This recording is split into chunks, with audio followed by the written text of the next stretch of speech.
The first sign something was wrong came through a phone notification. Sarah's Instagram DMs were synced to our shared iPad, and a message preview from someone named Mike flashed across the screen. "Last night was amazing. Can't wait to see you again." My hand trembled as I picked up the device, knowing I shouldn't look but unable to stop myself. What I found shattered my world of 8 years of marriage into 1,000 pieces. I'd always trusted Sarah completely. That's what made the next hour of scrolling through her messages feel like drowning in ice water. Hundreds of messages with different men, spanning months. Explicit photos, hotel meetups. But what hit hardest was how she talked about me. Mocking my devotion, calling me naive. The woman I'd built a life with had been living a double life, and I was the punchline of her cruel joke. "We need to talk about opening up our marriage," she'd said 3 months ago over dinner. "I feel like we're missing out on experiences." I'd been blindsided, hurt, but she insisted it would make us stronger. "It's just physical, Jason. It doesn't mean anything. Don't you trust me?" Now I understood. She wasn't asking for permission. She was creating cover for what she'd already been doing. The messages revealed everything. She'd been seeing Mike, her personal trainer, for 6 months. There was Chris from her office, James from her yoga class, and others I didn't recognize. Each conversation was a fresh knife in my gut. But the worst discovery came buried in a conversation with her best friend Lisa. "I'm late. The test was positive. I don't know if it's Jason's or Mike's. What am I going to do?" I sat there in our home office, surrounded by photos of our wedding day, our vacations, all the memories we'd built, feeling like I was watching them burn. Sarah had texted she'd be home late, another work event that I now knew meant meeting Mike at the Marriott downtown. My hands shook as I poured myself a drink, mind racing with everything I'd discovered. But underneath the pain, something else was crystallizing, a cold, clear purpose. Sarah had orchestrated this elaborate deception, turned our marriage into a lie. Now it was my turn to take control of the story. I picked up my phone and started making calls. The first was to a divorce attorney. The second was to a private investigator. And the third was to Mike's wife. I spent the next week living a double life of my own. During the day, I was the same loving husband Sarah thought she'd successfully manipulated. I kissed her goodbye in the mornings, asked about her day, and pretended not to notice when she slipped away to take calls in the other room. But beneath this facade, I was methodically gathering evidence and setting my plan in motion. The private investigator, Dave, was worth every penny. Within days, he'd provided me with detailed documentation of Sarah's affairs, photographs, video footage, hotel receipts, and most crucially, text messages she thought she deleted. But it was his discovery about Mike that changed everything. The personal trainer wasn't just sleeping with his clients. He was running a side business blackmailing wealthy women with video evidence of their encounters. Sarah wasn't special to him. She was just another mark. When I met with Amanda, Mike's wife, at a quiet coffee shop across town, I expected tears and denial. Instead, I found a woman who'd been conducting her own investigation. "Mike's been doing this for years," she explained, her voice tight with controlled anger. "I've been building a case. Your wife isn't the first, but with your evidence, she could be the last." We spent hours comparing notes, 2 betrayed spouses transforming their pain into purpose. Sarah's pregnancy announcement came exactly as I'd expected. She orchestrated it perfectly, a romantic dinner at home, candles lit, my favorite meal prepared. "Jason, we're going to have a baby," she exclaimed, tears of apparent joy in her eyes. I played my part flawlessly, spinning her around the kitchen in celebration, all while the weight of her messages about paternity uncertainty burned in my mind. The next phase of her performance was even more calculated. She started dropping hints about reducing her hours at work, suggesting we move to a bigger house in the suburbs. Each manipulation was designed to deeper entangle our lives before her web of lies unraveled. After each discussion, she disappeared to update Lisa about how perfectly her plan was working. What she didn't know was that Lisa had finally developed a conscience. "I can't keep watching her destroy you," Lisa had confessed during a secret meeting, handing over screenshots of conversations I hadn't seen. "She's planning to wait until after the baby is born to ask for a divorce." She thinks that way she'll get the house and maximum support, especially if Lisa had trailed off, but I could fill in the blanks. Especially if the baby wasn't mine. Sarah wasn't just cheating. She was orchestrating my complete financial and emotional devastation. But Sarah had underestimated me, just as she'd underestimated Amanda. While she was playing her long game, we were playing ours. Every conversation was recorded, every message backed up, every encounter documented.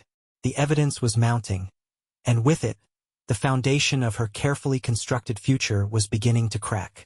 She thought she was the master manipulator, but she'd never seen what a truly motivated man could do when he had nothing left to lose. The breaking point came during Sarah's 3rd month of pregnancy.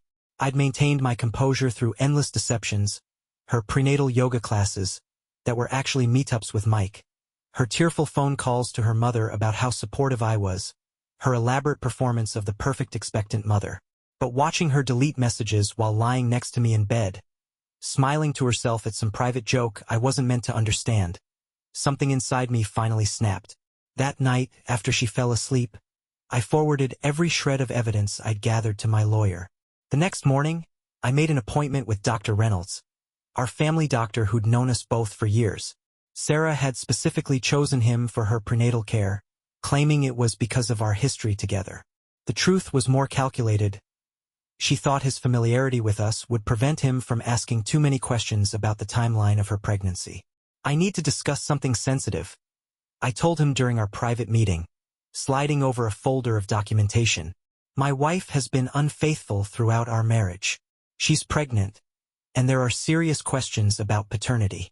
I watched his professional demeanor crack slightly as he reviewed the evidence, including messages where Sarah explicitly discussed her uncertainty about the father. She's using you, Doc. Using our relationship with you to add credibility to her lie. Dr. Reynolds' face hardened as he read through Sarah's messages to Lisa about manipulating the pregnancy timeline.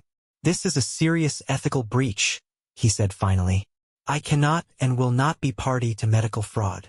His words were exactly what I needed to hear. Another piece of Sarah's carefully constructed facade was crumbling. Meanwhile, Amanda's case against Mike was building momentum. 3 other women had come forward, each with similar stories of manipulation and blackmail. The personal trainer's empire was beginning to collapse, but Sarah remained oblivious, still meeting him at hotels, still believing she was special. I wondered how she'd react when she discovered she was just another mark in his con game. The hardest part was maintaining normalcy during family gatherings. Sarah's parents had always treated me like a son, and watching her accept their excited grandparent gestures while knowing the depth of her deception made me physically ill. At a family dinner, her father pulled me aside to express how proud he was of how I was handling the pregnancy. Sarah's lucky to have such a devoted husband, he said, clapping me on the shoulder. The weight of knowing I would soon shatter their world too was almost unbearable. Lisa's guilt grew with each passing week. She'd started documenting Sarah's ongoing affairs independently, perhaps trying to atone for her years of complicity. She's meeting with a lawyer, Lisa revealed during one of our clandestine meetings. She's already planning how to maximize the divorce settlement once the baby comes. She keeps talking about how you'll pay for everything once she reveals the truth. The irony of Sarah's confidence in her plan only strengthened my resolve. The evidence was mounting, the players were in position, and the countdown to her day of reckoning was approaching 0. As Sarah's pregnancy progressed into the 5th month, the weight of living this double life began taking its toll on me. Every morning I watched her check her makeup in the mirror, knowing she was preparing for more than just work. Every night I listened to her fabricated stories about her day, each lie adding another crack to the foundation of our marriage. The nursery she insisted on decorating became a monument to her deception. Every carefully chosen item a reminder of the family life she was systematically destroying. The situation with Mike took an unexpected turn when one of his other victims, a prominent local business owner named Rachel, decided to press charges. Amanda orchestrated a meeting between all the affected women, but I made sure Sarah wasn't invited. Watching these strong, successful women share their stories of manipulation and betrayal, I realized Sarah wasn't just a victim of Mike's schemes. She was an eager participant who'd chosen this path repeatedly. Lisa's guilt finally reached a breaking point during a dinner at her house. While our spouses chatted in the kitchen, she broke down and confessed everything to her husband Tom. I hadn't planned on involving him, but his reaction changed the game. As Sarah's boss at the marketing firm, he had access to company records that proved she'd been using business trips as cover for her affairs, fraudulently billing expenses to the company account.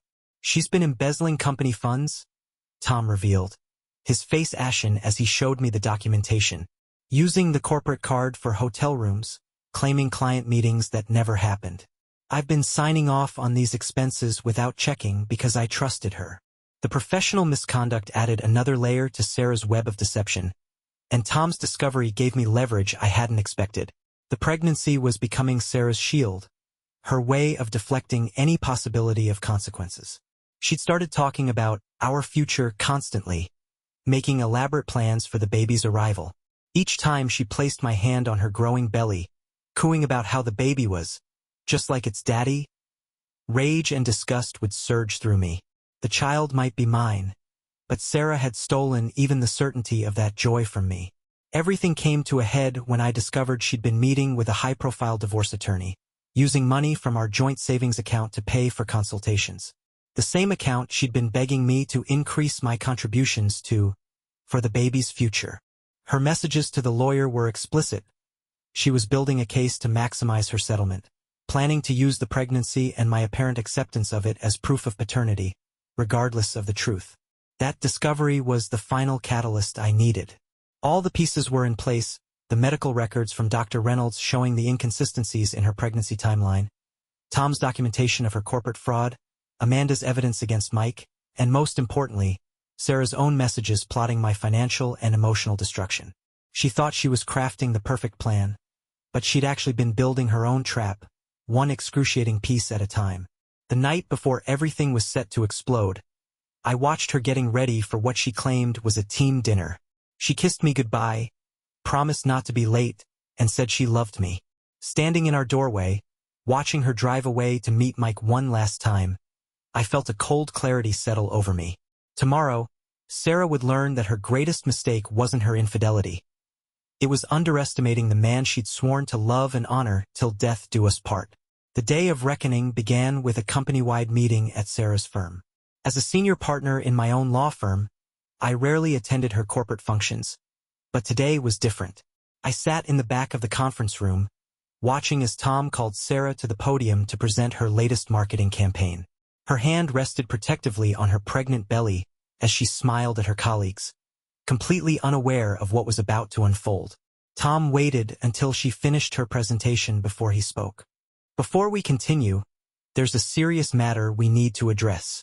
The corporate audit file appeared on the screen behind Sarah. Her face drained of color as Tom methodically detailed her fraudulent expense reports, the fake client meetings, the misused company funds.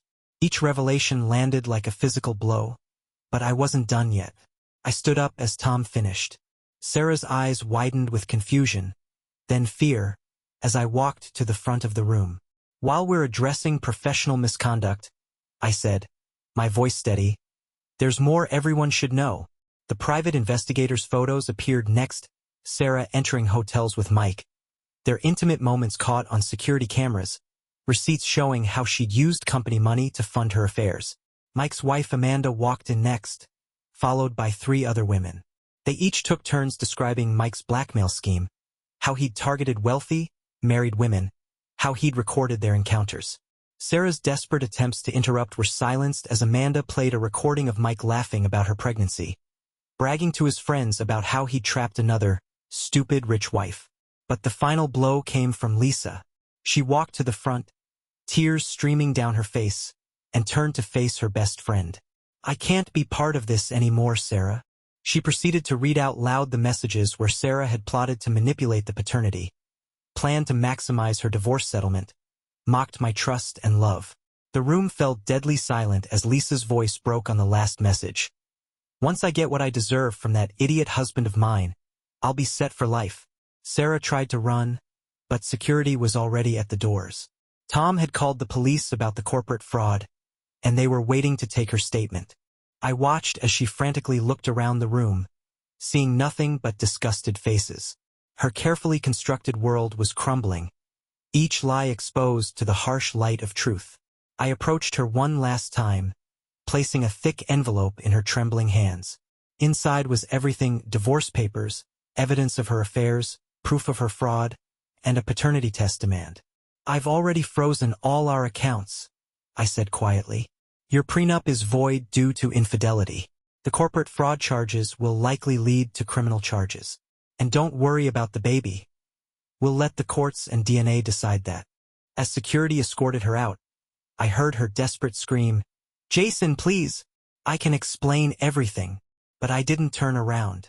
In the end, Sarah's greatest weapon, her ability to manipulate and deceive, had become the instrument of her own destruction.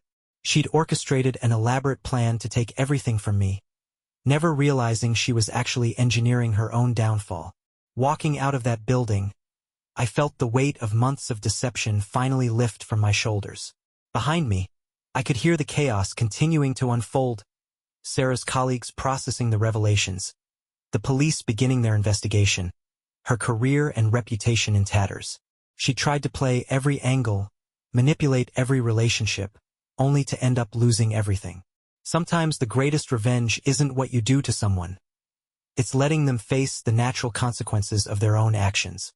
Thank you for listening the story to the end. Write your thoughts about it in the comments and do not forget to subscribe. See you in the next videos.